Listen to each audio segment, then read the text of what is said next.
and in the New York, as it has right here, and I already have a nice rough outline right there. And then we have to go to the Y. So I'm going to sketch that out real quick. Normally you would do a sort of grid drawing like I did on my project, but I'm deciding not to do that right now for time management. So how was everybody's weekend? Was it productive? Hope everyone Shut had a up, good loser! time. Okay, the crowd's telling me to shut up, so I better stop talking now. So just a couple moments of silence, just really appreciate what's going on, the art that I'm displaying before everyone's eyes. A lot of different techniques. You can use multiple different pencils for this.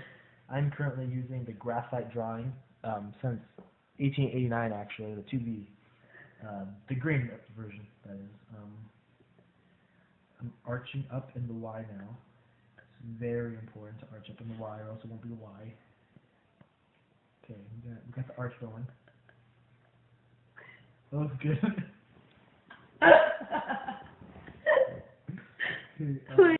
Okay, so we have the arch. The arch is finished. Now we're moving to the rest of the base of the Y. So we have to finish that out. Now in this particular one, it should reach to the very edge of the photo, but I don't know if I'm going to do that, because proportionally it won't look as nice. So I'm going to put it off right about there. You can erase all the excess stuff. It's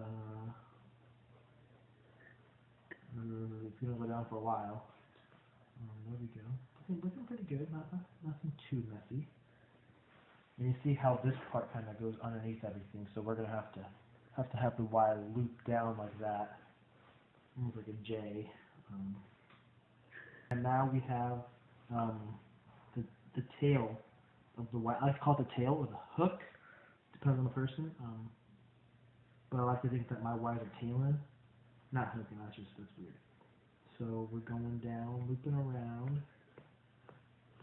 It's looking good for now, you know.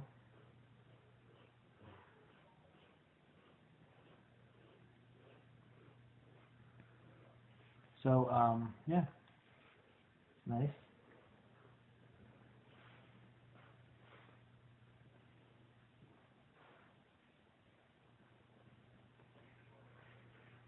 Okay, I'm gonna go.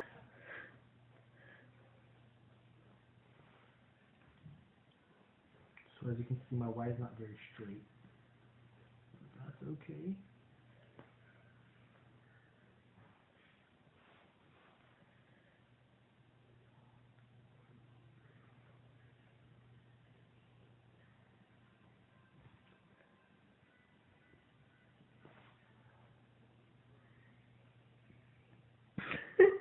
That's okay.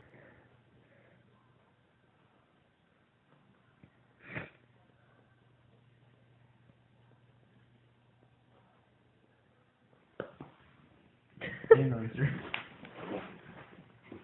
Thank you.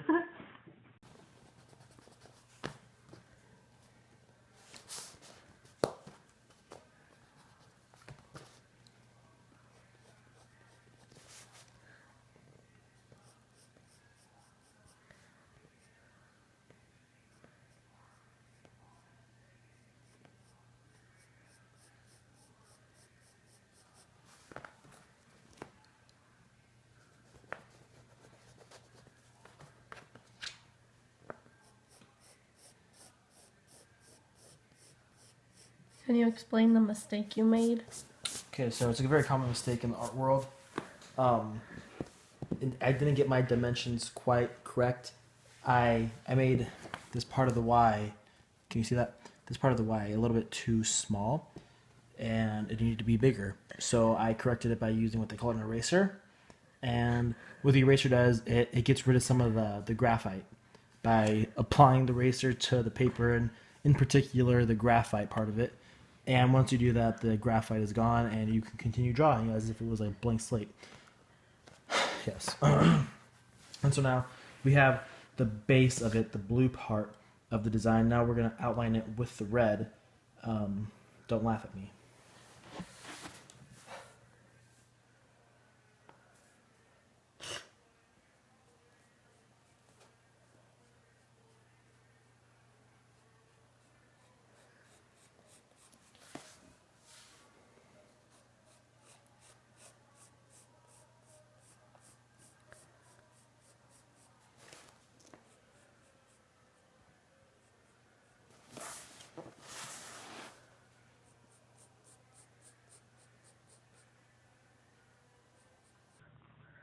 So now that we have the NY for New York Giants, as in the football team, now that we have that part outlined, we will begin to color it in. Now, if this is red, or red has many different names, rojo, but red, rojo, rouge, French. And so now that we have the rojo, we are going to start coloring in the outside part of it. Any day now, here we go.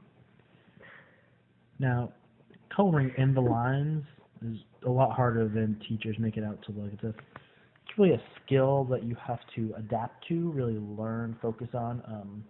Because if you don't, I mean, you'll be coloring out to the lines for the rest of your life, and it's one of those basic skills taught in kindergarten. Really pay attention. So now that we have finished the red portion of the outline, you will move to the blue phase, or as my ancestors called it, azul. The blue really complements the blue in the picture, and so we will start applying that to the drawing. You see, when you're using a colored pencil, you want to go in nice, even strokes, or apply it nice and evenly across the entire paper. This makes for a better blend of the color and overall better looking piece when you're all finished. Yeah. And now that the Y is completed, the rest of the piece is completed, and this is my final piece, an N and a Y, and I think that it really goes to show just how simplistic art can be. Two letters that mean very, very important things.